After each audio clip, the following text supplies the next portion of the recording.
ప్రభుత్వం ఏర్పడిన సంవత్సరంలోనే ఈ ప్రభుత్వానికి ఇంత వ్యతిరేకత ఎందుకు వచ్చిందంటే అబద్ధపు హామీలు చెప్పి ప్రజల్ని మోసగించడం, గతంలో రాజశేఖర రెడ్డి గారి ప్రభుత్వం అమలు పరిచిన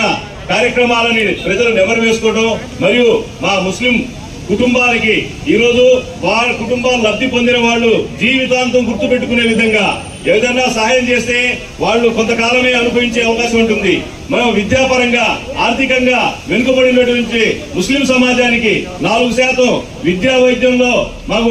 విద్యలో రిజర్వేషన్ కల్పించి ఈ రోజు విద్యాపరంగా అభివృద్ధి చెంది మా పిల్లలు సాఫ్ట్వేర్ ఇంజనీర్లు ఉద్యోగస్తులుగా వెళ్లి ఆ కుటుంబాలు ఆర్థికంగా ఎంతో ఎదిగాయి. గతంలో అంత ముందున్న ప్రభుత్వాలు ఏం చేశాయంటే పనికి ముట్లు ఇచ్చేది, వాళ్ళు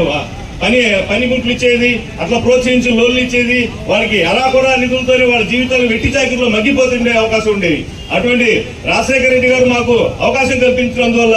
ఆ తనయుడు మరియు మా మాజీ ముఖ్యమంత్రి వర్యులు శ్రీ జగన్మోహన్ రెడ్డి గారు కూడా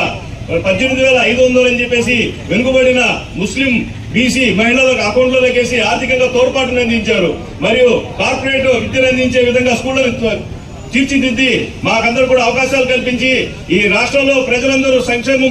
పథకాలు పొందే విధంగా పొందుపరిచి గర్వంగా చేసినందుకు ఈ వైఎస్ఆర్ గారి ఆశయాలని కొనసాగిస్తూ జగన్మోహన్ రెడ్డి గారిని మళ్లీ ముఖ్యమంత్రిగా చేసుకునేందుకు మా నాయకులు శ్రీ రామిరెడ్డి ప్రతాప్ కుమార్ రెడ్డి గారి నాయకత్వంలో నిరంతరం ఈ ప్రభుత్వ ప్రజా వ్యతిరేక విధానాల మీద పోరాటం చేస్తూ మేము ముందుకెళ్తామని చెప్పేసి తెలియజేస్తూ సెలవు తీసుకుంటున్నాం.